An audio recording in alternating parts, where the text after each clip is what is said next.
গুরু। এখন ইষ্ট প্রসঙ্গ করার জন্য আহ্বান জানাই শুধু মিন্টু সাহা দাদা, রসায়ন গবেষক দাদাকে আহ্বান করছি।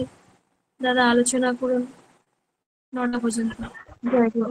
এই লিঙ্কে উপস্থিত হয়ে যে সকল ইষ্টপ্রাণী দাদা এবং ভক্তিমতী মায়েরা এতক্ষণ নাম ধ্যানে অমৃত সুধারস প্রাণ করছিলেন, আমি প্রত্যেকের শান্তি, স্বস্তি, সুদীর্ঘ সুস্থ ইষ্টচ্ছল পরমায়ু প্রার্থনা জানাই আমার বিভুর রাঙা আতুল চরণে।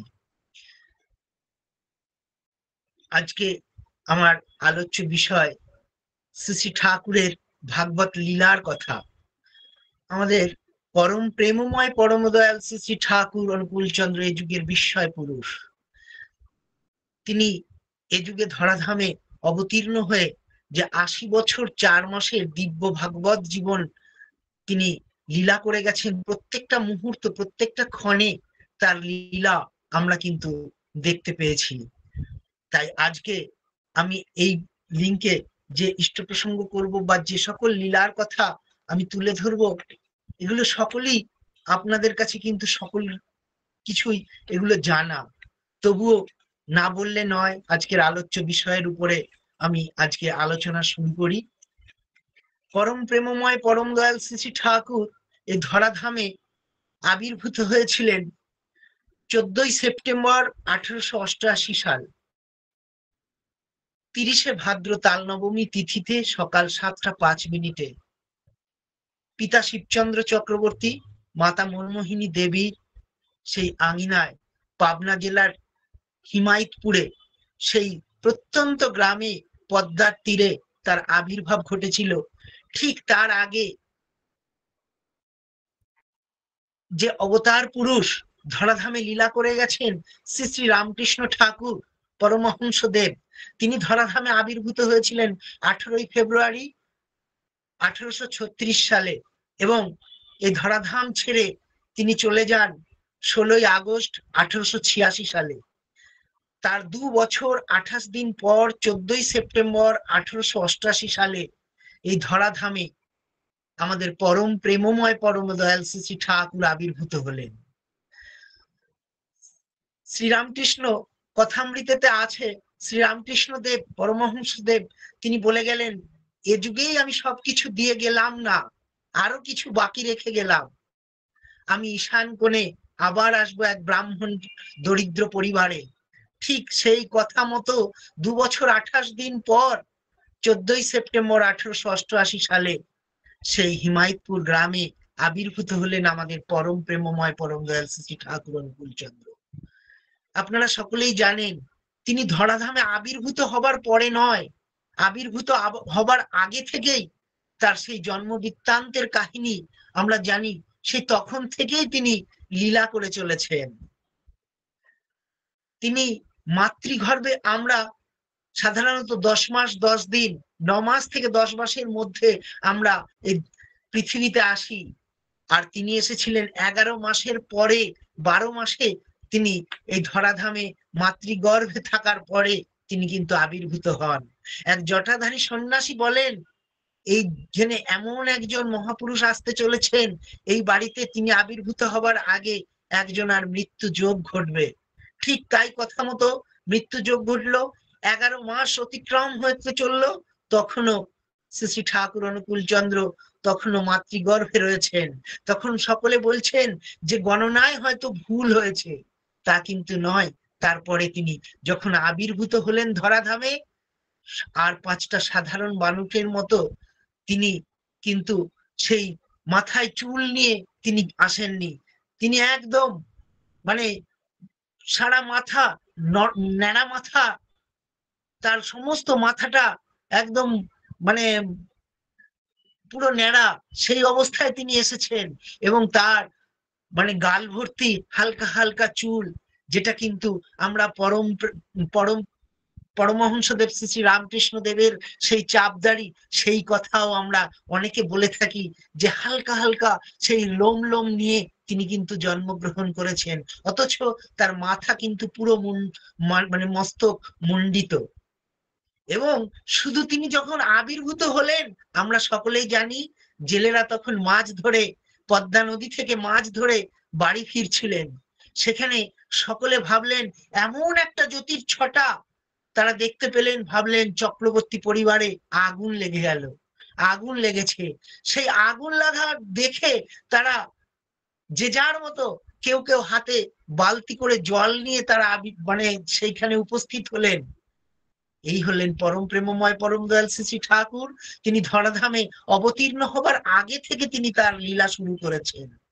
তারপর তার বয়স যখন মাত্র 3 বছর, আপনারা সকলেই জানেন, তার মাতা মনমোহিনী বলছেন চর্ণালুকুল, ওই পাশেই একটা শিশু জন্মগ্রহণ করেছে, তাকে দেখে আসি। শ্রী শ্রী ঠাকুর আমার, তিনি তার মাকে বলছেন, না মা, আমি যাব না। ও ও মাত্র আর 18 দিন এই ধরাধামে আছে, তাকে দেখে আমি কি করব, কি সর্বনাশ। ঠিক তাই, কথা মতো আমার পরম প্রেমময় পরম দয়াল শ্রী ঠাকুর মাত্র 3 বছর বয়সে যে কথা তিনি বললেন, যে ও বালককে দেখে কি হবে, ও বালক দেখতে আমি যাব না, ও বালক তো আর মাত্র 18 দিন এই পৃথিবীতে আছে। ঠিক তাই, 18 দিনের দিন সেই বালকের মৃত্যু ঘটে। এই হলেন আমার বিস্ময় পুরুষ পরম প্রেমময় পরম দয়াল শ্রী শ্রী ঠাকুর। আপনারা আরো জানেন তার মানে ছোটবেলায় বাল্য লীলা, অজস্র লীলা। সেই লীলার মধ্যে কয়েকটা লীলা আমি ঘটনা তুলে ধরি। তিনি তার পাশেই প্রতিবেশী এক নামকরা বৈদ্য, তিনি জড়িবুটি রোদে শুকোতে দিয়েছেন। সেই এক একটা জড়িবুটির কি তেজ, সেই হাই টেম্পার দেওয়া জড়িবুটি মাত্র 3-4টে খেলে তার মৃত্যু অনিবার্য। সেখানে সেই রোদে শুকোতে দেওয়া সেই জড়িবুটি সমস্ত কিছু তিনি মুঠো মুঠো করে মুখে দিয়েছেন। সেই বৈদ্য তখন দেখে একেবারে তার মানে প্রাণ ওষ্ঠাগত। সে ভাবছে এই তো বালক অনুকূল এখনই তো এই মৃত্যু মুখে পতিত হবে। তিনি ছটফট করছেন, এদিক ওদিক যাচ্ছেন, কিন্তু সেই বিস্ময় বালক সেই জড়িবুটি খাবার পর কোনো কিছুই হলো না তার মধ্যে। আপনারা সকলে জানেন, সে তখন ছোট অবস্থায় সিংহাসনে যখন সেই পঞ্চগব্য দিয়ে যে মানে ঠাকুরের যে বিগ্রহ, সেই বিগ্রহ সিংহাসনে পরিশ্রুত করার পরে তাদের মানে সিংহাসনে রাখা হলো, বারবার অনুকূল সেই বিগ্রহকে নিচে নামিয়ে রেখে নিজে সেখানে অধিষ্ঠিত হচ্ছেন। আর তার মা ছুটে এসে দেখে বললেন, এ কি অমঙ্গল। বকাঝকা করার পর একটা চপেটাঘাতও করলেন বালক অনুকূলের উপরে। তখন বালক অনুকূল তিনি উত্তর দিচ্ছেন, কি তার বিস্ময় উত্তর, ও কেন বারে বারে আমাকে ডাকে, ও কেন বারে বারে আমাকে ডাকে, তাই তো আমি ছুটে যাই। কি অপূর্ব অভূতপূর্ব তার উত্তর। এই হলেন আমার পরম প্রেমময় পরম দয়াল শ্রী ঠাকুর, সেই বিস্ময় বালক। তারপরে আপনারা সকলেই জানেন তার ছোট বয়স থেকে কি অপূর্ব লীলা, তার বাল্য বন্ধুদের নিয়ে কখনো পাকাটি দিয়ে দুধ চুরি করা, কখনো কারোর গাছের ফল পেড়ে নেওয়া।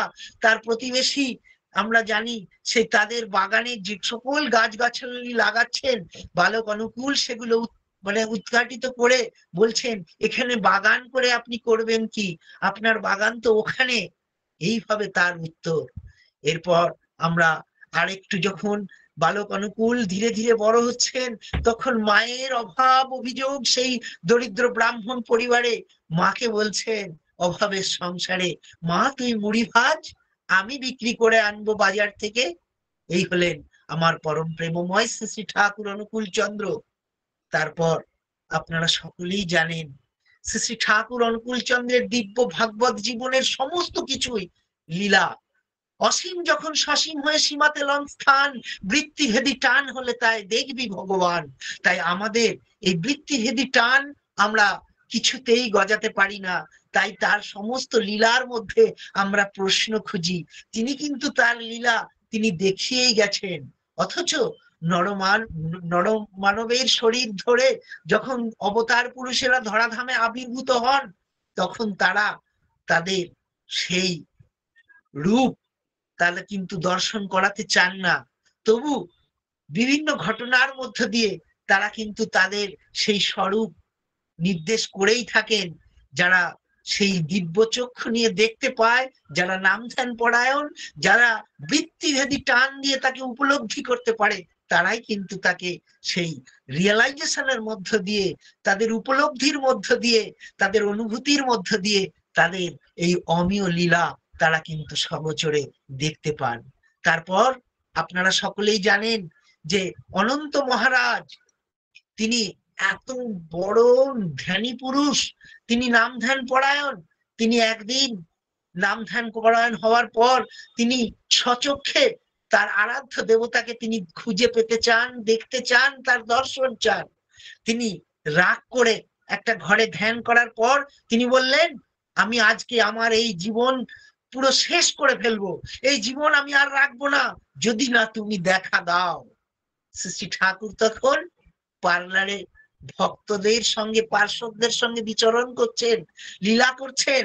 তখন অনন্ত মহারাজের এই ঘটনা তিনি দেখতে পেয়ে সেই পার্লার থেকে একদম ছটফট করে ছুটতে ছুটতে ওরে অন্তা করে সেই দরজা ধাক্কাচ্ছেন, অন্তা তুই কি করছিস?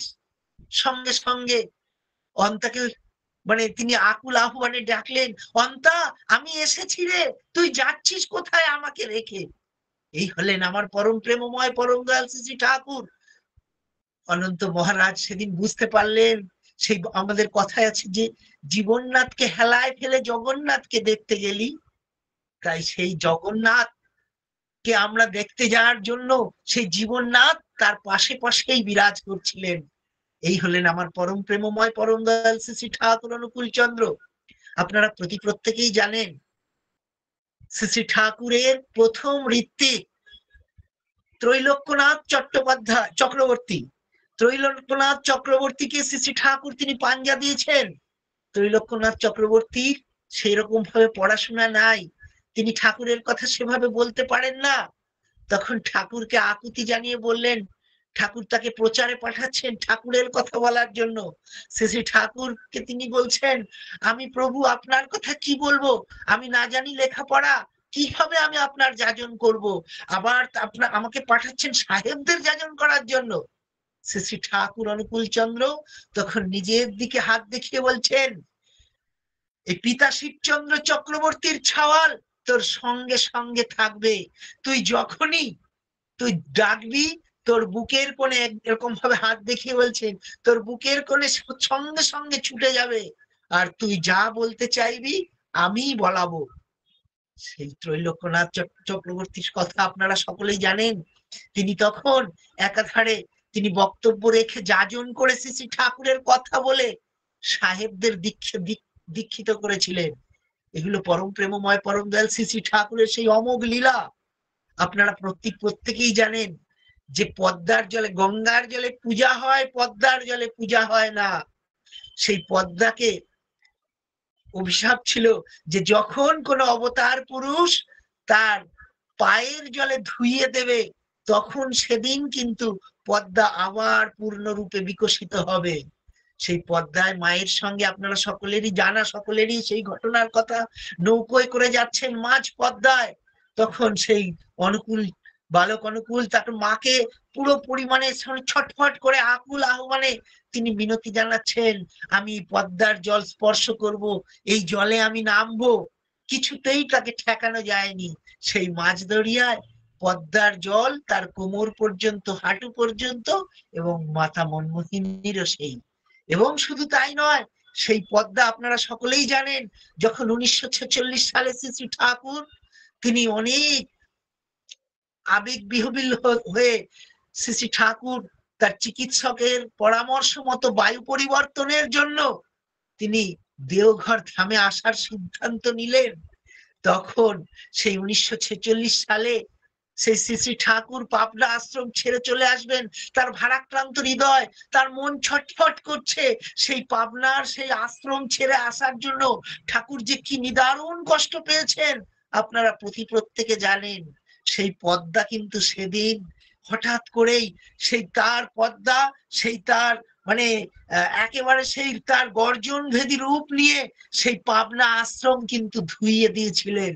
সেই ঠাকুরের শ্রী পাদ পদ্মকে সেদিনও ধৌত করেছিলেন। সেই পদ্মার জলে পাবনা আশ্রম ধুয়ে গেল, তারপরে কিন্তু শ্রী শ্রী ঠাকুর পাবনা ছেড়ে দেওঘরের উদ্দেশ্যে তিনি রওনা দিলেন। শ্রী শ্রী ঠাকুরের এই সকল লীলা, তিনি যা কিছু করে গেছেন দিব্য ভাগবত জীবনে, সকল কিছুই তার এই সমস্ত লীলা আমরা কিন্তু সমস্ত কিছুই আমরা আমাদের সেই বৃত্তিভেদী টান নিয়ে যখন আমরা অনুভব করি, তখন কিন্তু তার সেই লীলার কথা পরখ করতে পারি, তার লীলার কথা অনুভব করতে পারি, উপলব্ধি করতে পারি। সেই কথায় অসীম যখন সসীম হয়ে সীমাতে লন স্থান, বৃত্তিভেদী টান হলে তাই দেখবি ভগবান। সেই ভগবান ধরাধামে অবতীর্ণ হয়েছিলেন, তাই আমরা সেই বৃত্তিভেদী টান নিয়ে আমরা একমাত্র তাকে দেখতে পারি। আমরা আমাদের শ্রী শ্রী ঠাকুর অনুকূলচন্দ্র তিনি ধরাধামে অবতীর্ণ হয়ে তিনি কিন্তু বলেননি যদা যদা হি ধর্মস্য গ্লানির্ভবতি ভারত অভ্যুত্থানম ধর্মস্য তদান্মং সৃজন্মহম পরিত্রাণায় সাধুনা বিনাশায় চ দুষ্কৃতম ধর্ম সংস্থাপনায় সম্ভবানি যুগে যুগে। এখানে কলিযুগ, ভরা কলিতে তিনি অবতীর্ণ হয়েছেন। সেই ভরা কলিতে এসে তিনি কিন্তু কখনোই সাধুর কথা বলেননি। আমরা সেই সাধু মানুষের এখানে বড়ই অভাব, তাই তিনি বাণী দিলেন যে ধর্ম যখন বিপাকী বাহনে ব্যর্থ অর্থে ধায়, প্রেরিত তখন আবির্ভূত হন পাপী পরিত্রাণ পায়। তাই প্রেরিত আবির্ভূত হয়ে আমাদের মতো পাপী মানুষকে পরিত্রাণ দেওয়ার জন্য তিনি আবির্ভূত হলেন। তিনি কি, তার জীবনটাই তো লীলাময় জীবন।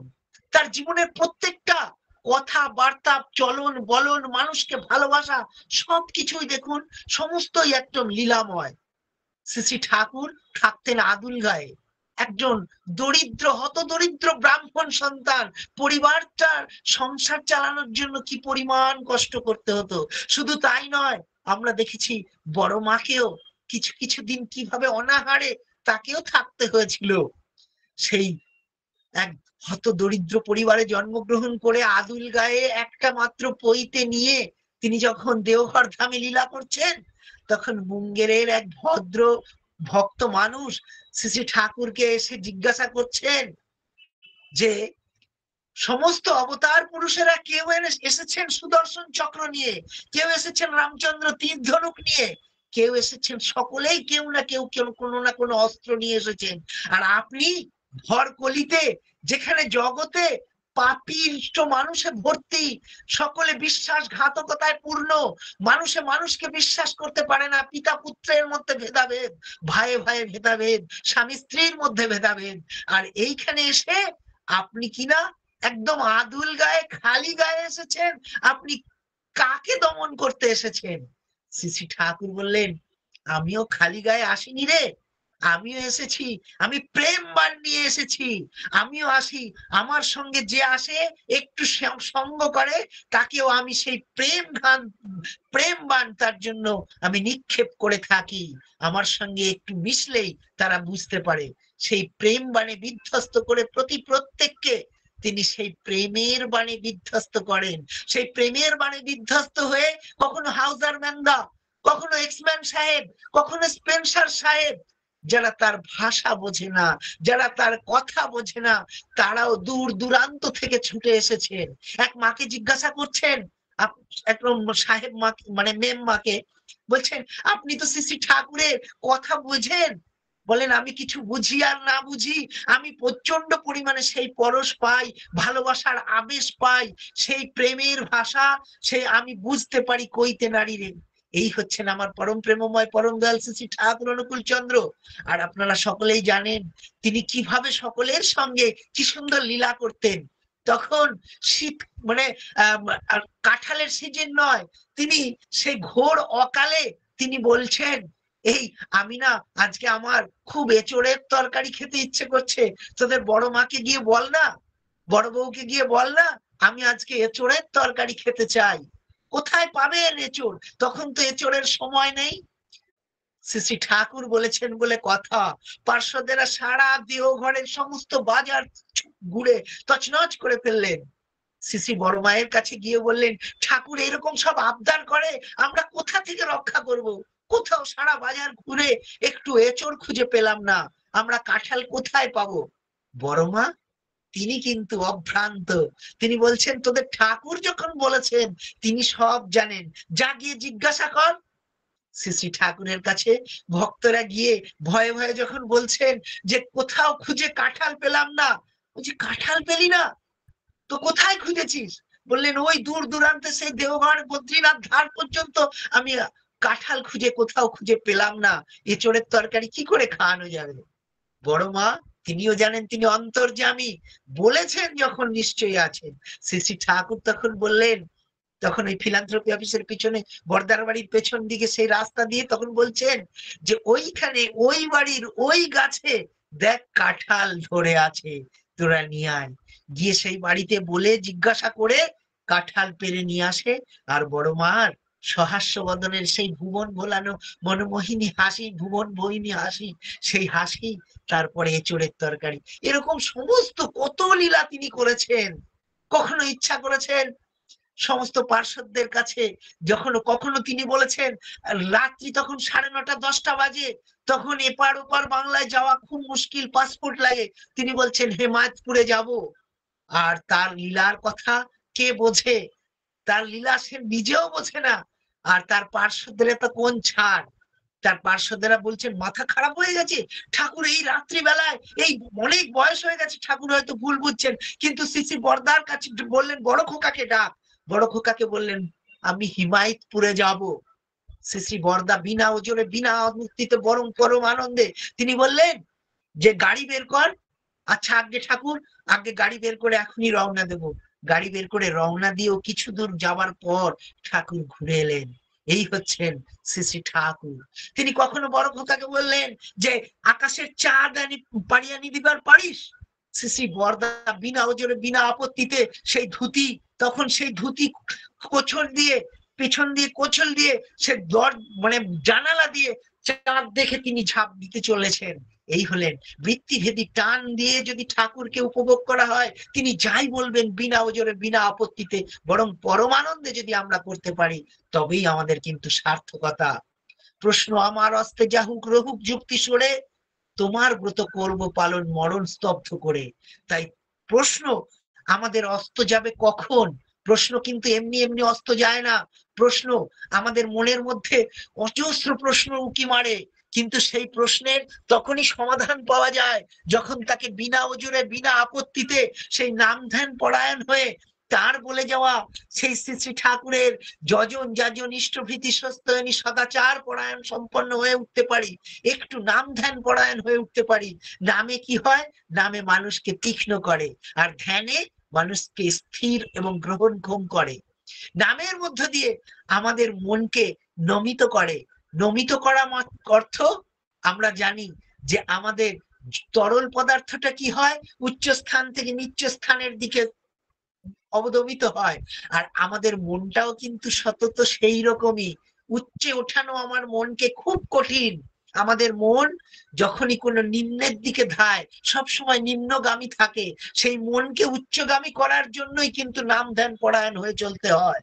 শ্রী শ্রী ঠাকুর তার নিজের স্বরূপ তিনি তো নিজেই প্রকাশ করে গেছেন। ভাববাণীর মানে 20তম দিবসে তিনি নিজে বলছেন, তিনি বলছেন যে ওরা যে যা ভাবে আমি তাই, মনের মাঝে একটু শুধু অমল ধবল বিশ্বাস চাই। আমি ভক্তের কাছে শালগ্রাম শিলা, জ্ঞানীর কাছে ব্রহ্মভিলা। আমায় পাতা দিয়ে পুজলে পরে ছাগল হয়ে পাতা খাই। আমি চোরের উপরে বাটপাড়ি করি, সাধু জনায় বুকে ধরি। আমি মদের বোতল বগলে করে মাতাল হয় আর পিছে দাই। আমি নাস্তিকের কাছে কিছু নই, জ্ঞানীর কাছে ব্রহ্ম হই। আমায় যা বলে যে ডাকে, তারে আমি তেমনই হয়ে তথায় যাই। আমরা সকলেই জানি। আর 2-3 মিনিট আছে, আমি আরেকটা ঘটনা বলি। দুটো ঘটনা বলতে চেয়েছিলাম, সময় শেষ। আরেকটা ঘটনা হচ্ছে আপনারা সকলেই জানেন ফটিকের কথা। পাবনা আশ্রমে ফটিক শ্রী শ্রী ঠাকুরের অত্যন্ত ভক্ত ছিলেন।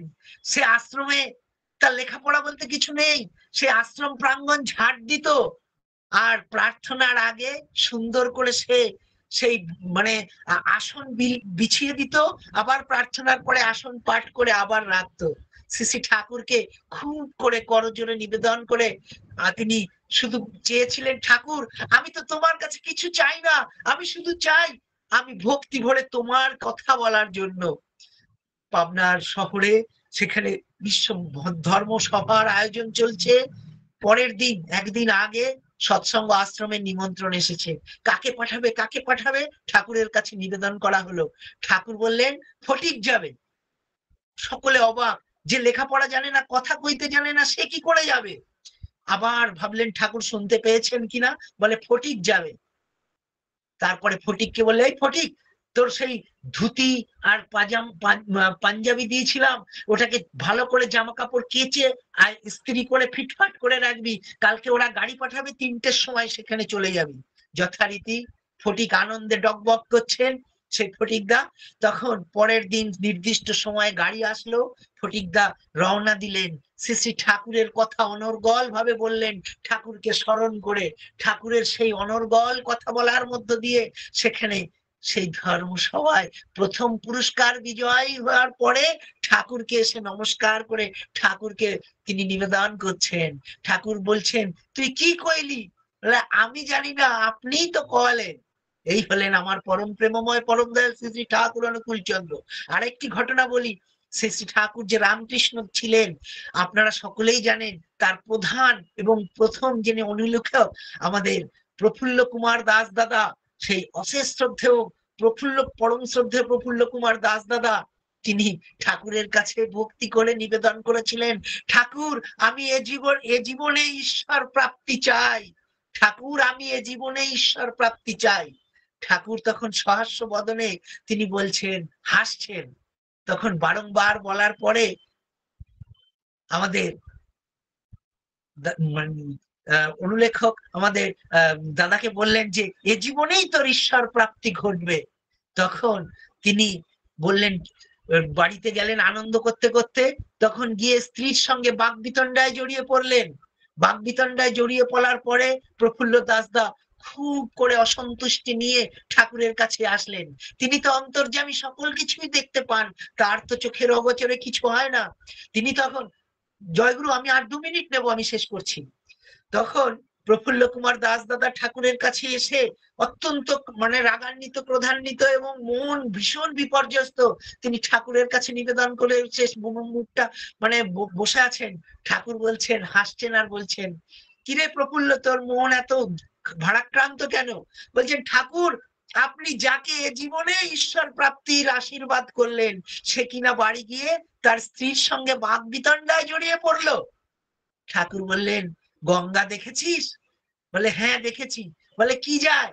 বলেন বন্যার সময় কি যায়? বলে গাছ গাছালি কত কিছু, মানে মানে অনেক কিছু ভেসে ভেসে যায়, মরা গরু মোষ তাও ভেসে যায়। বলে কোথায় যায়? বলে সেই সমুদ্রের দিকে যায়।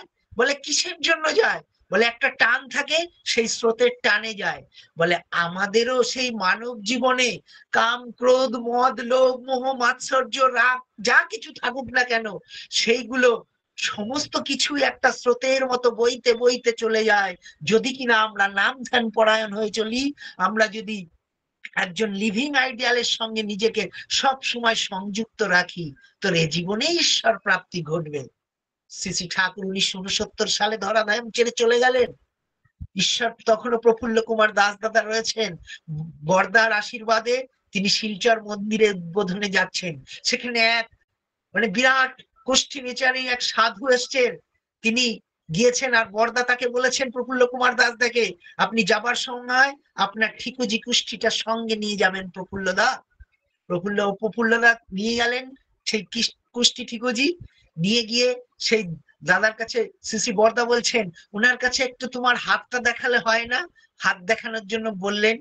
বরদা বললেন, অমান্য করতে পারেননি, তাকে হাত দেখানো হলো। কুষ্টি ঠিকুজি দেখানোর আগে সেই সাধু তাকে একদম প্রণাম করছেন। প্রণাম করলেন, তখন বলছি, নাকি আপনি কি করছেন? বলেন, হ্যাঁ আমি এত জীবন ধরে কুষ্টি ঠিকুজি সমস্ত কিছু নির্ণয় করেছি, কিন্তু আমি এমন কোন পুরুষের আমি দর্শন পাইনি যে কিনা এ জীবনেই যার ঈশ্বর প্রাপ্তি ঘটবে। প্রফুল্ল কুমার দাসদাকে প্রণাম করে সেই সেই সাধু, সেই ঠিকুজি, সেই গোষ্ঠী বিচারক তিনি প্রণাম করছেন, বললেন এই জীবনেই আপনার ঈশ্বর প্রাপ্তি আছে, আমি দেখতে পাচ্ছি। এই হলেন আমার পরম প্রেমময় পরম দয়াল শ্রী শ্রী ঠাকুর অনুকূল চন্দ্র। তার জীবনের প্রত্যেকটা মুহূর্ত, প্রত্যেকটা মুহূর্তে তিনি লীলা করে গেছেন। ধরাধামে আবির্ভূত হওয়ার আগে থেকে ধর্মাধর্মে আবির্ভূত হয়ে তার অনেক কিছু বলার থাকে।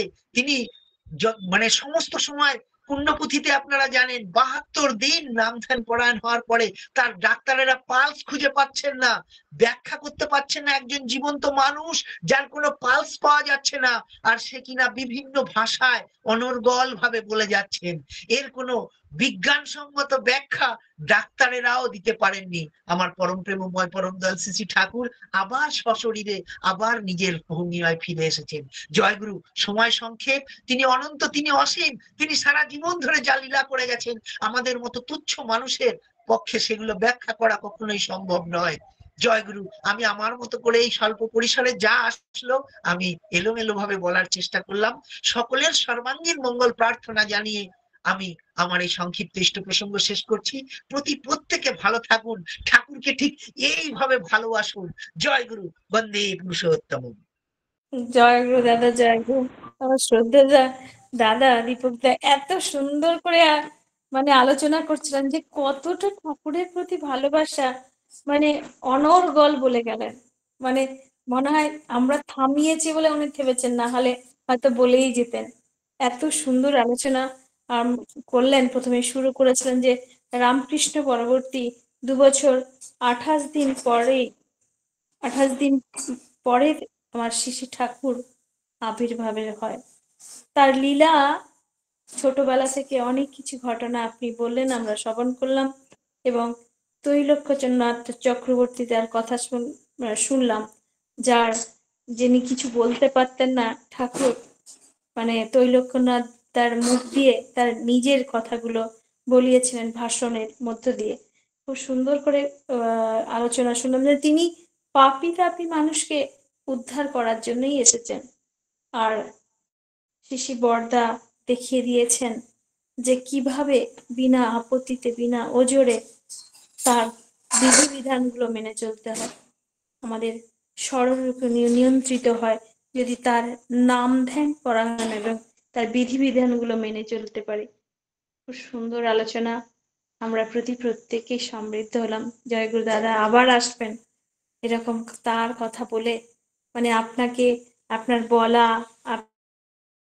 আপনার বাচন ভঙ্গি, আর আপনাকে দেখেও আমরা প্রেরণা পাচ্ছি যে আপনি কত ঠাকুরের মানুষ।